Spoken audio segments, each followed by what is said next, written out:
अस्सलामुअलैकुम। अगर आप स्कूल, कॉलेज, यूनिवर्सिटी या किसी भी इदारे में इफ़ेक्टिव प्रेजेंटेशन देना चाहते हैं तो ये वीडियो आपके लिए है। इफ़ेक्टिव प्रेजेंटेशन देने से पहले ये ज़रूरी है कि आपने जो प्रेजेंटेशन बनाई है वो भी इफ़ेक्टिव हो।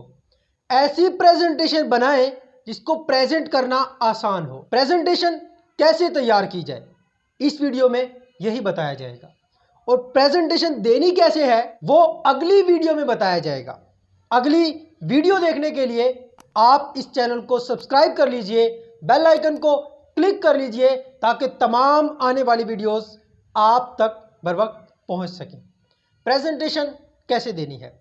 पहली बात, आपने कंटेंट इकट्ठा करना है।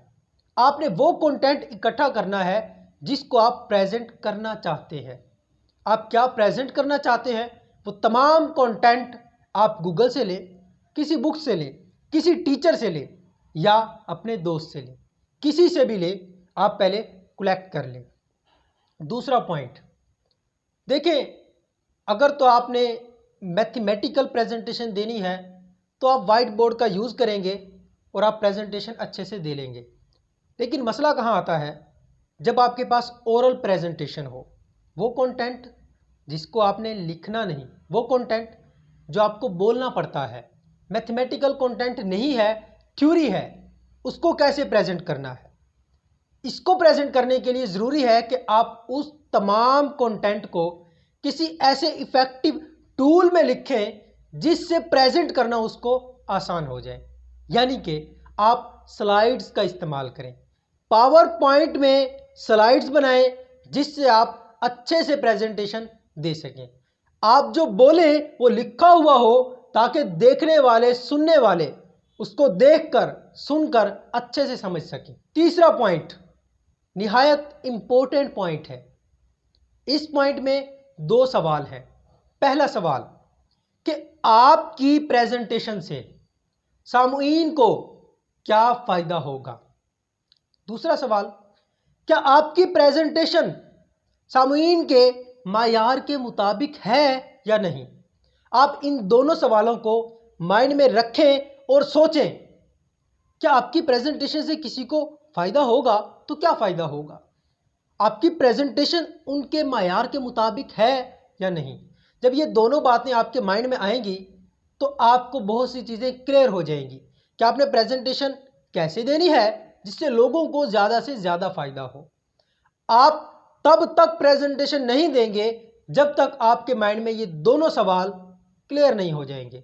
जब ये दोनों सवाल क्लियर हो जाएंगे तो आप प्रेजेंटेशन जो लिखेंगे वो भी अच्छी होगी। जब प्रेजेंट करेंगे तो ऑटोमेटिकली वो भी इफ़ेक्टिव होगी। चौथा पॉइंट, आपने जो स्लाइड्स बनानी है, पावर पॉइंट पर बनानी है, वो इतनी इफ़ेक्टिव हों कि लोगों को मुतासिर कर सके। इसके लिए ज़रूरी है कि आप यूट्यूब से आइडिया लें कि आप प्रेजेंटेशन कैसे बना सकते हैं। पावर पॉइंट में अच्छी प्रेजेंटेशन की तरतीब कैसे देनी है इसका आप यूट्यूब से सहारा लें। पांचवी बात, आपका मेन पेज, कवर पेज कैसा होना चाहिए। इसमें कई पॉइंट्स हैं। कौन कौन से पॉइंट्स आपको देने हैं या आप देख लीजिएगा। मैं काफ़ी पॉइंट्स आपको बता देता हूं, जो आपके काम के हैं उनको रखें, बाकी आप छोड़ दें। Title, subject, name, roll number, class, programme, institution, email, date, ये मेन पेज के पॉइंट्स हैं।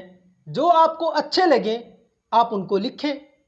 अगला पॉइंट, दूसरे पेज पर आपने टॉपिक्स ऑफ डिस्कशन लिखने हैं। वो तमाम टॉपिक्स लिखने हैं जिनको आप डिस्कस करना चाहते हैं।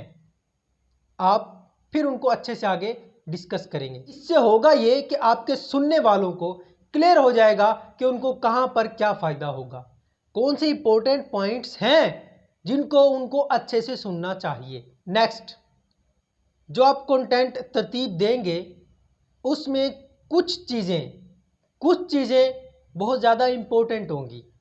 यानी कि वो चीज़ें जो इम्पोर्टेंट हैं उनको आप हाईलाइट कर लें, बोल्ड कर लें, थोड़ा सा बड़ा कर लें ताकि दूर से उस पर नज़र पड़े सामुईन की उनके माइंड में वो बात बैठ जाए, उनको पता चल जाए कि ये इंपॉर्टेंट पॉइंट है, इसको देखना ज़रूरी है। ये वो तमाम पॉइंट्स हैं जिनसे आपकी प्रेजेंटेशन अच्छी हो सकती है। अब प्रेजेंटेशन देनी कैसे है, इसके लिए आप हमारे चैनल को सब्सक्राइब कर लीजिए। थैंक यू, अल्लाह हाफिज़।